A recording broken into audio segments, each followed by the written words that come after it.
മലപ്പുറം പൊന്നാനിയിൽ 350 പവൻ കവർന്ന കേസിലെ പ്രതികൾ പിടിയിൽ. പൊന്നാനി സ്വദേശികളായ സുഹൈൽ, നാസർ, പാലക്കാട് സ്വദേശി മനോജ് എന്നിവരാണ് അറസ്റ്റിലായത്. വിവരങ്ങളുമായി മലപ്പുറത്ത് നിന്ന് ശാന്തകുമാർ വെള്ളാലത്ത് ചേരുകയാണ്. ശാന്തകുമാർ, ഈ സ്വർണം കണ്ടെത്തുന്നത് സംബന്ധിച്ച് എന്തെങ്കിലും പോലീസ് പറയുന്നുണ്ടോ? വിശദാംശങ്ങൾ.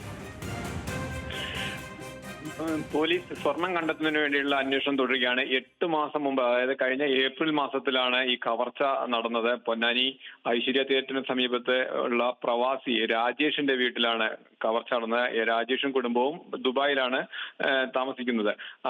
അവരുടെ വീട്ടിലെ ലോക്കറിൽ സൂക്ഷിച്ച സ്വർണ്ണാഭരണമാണ് വളരെ ആസൂത്രിതമായി കവർച്ച നടത്തിയിരുന്നത്. 350 പവൻ സ്വർണം നഷ്ടപ്പെട്ടു എന്ന് തന്നെയാണ് അന്ന്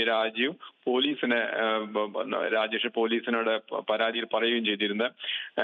ഏപ്രിൽ 13-ന് ഈ വീട് വൃത്തിയാക്കാനെത്തിയ വീട്ടുജോലിക്കാരാണ് വീടിന്റെ വാതിലുകൾ തകർന്ന നിലയിൽ കണ്ടെത്തിയത്. തുടർന്ന് നടത്തിയ പരിശോധനയിലായിരുന്നു ഈ സ്വർണം പോയതും എല്ലാം മനസ്സിലാവുന്നത്. എന്തായാലും 8 മാസത്തെ അന്വേഷണത്തിനൊടുവിലാണ് ഈ പ്രതികളെ കണ്ടെത്താനായത്.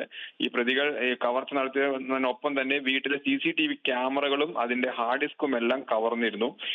ഇവയൊന്നും പോലീസിന് ലഭ്യമായിട്ടില്ല. പോലീസിന് ഈ അന്വേഷണം വളരെ സങ്കീർണമായ നില തന്നെയായിരുന്നു.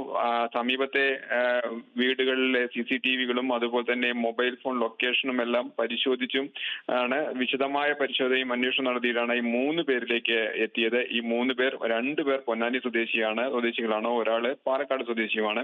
ഇത് കൂടുതൽ പേർ പ്രതികളായിട്ടുണ്ട് എന്നുള്ള സംശയം തന്നെയാണ് പോലീസ് ഉള്ളത്.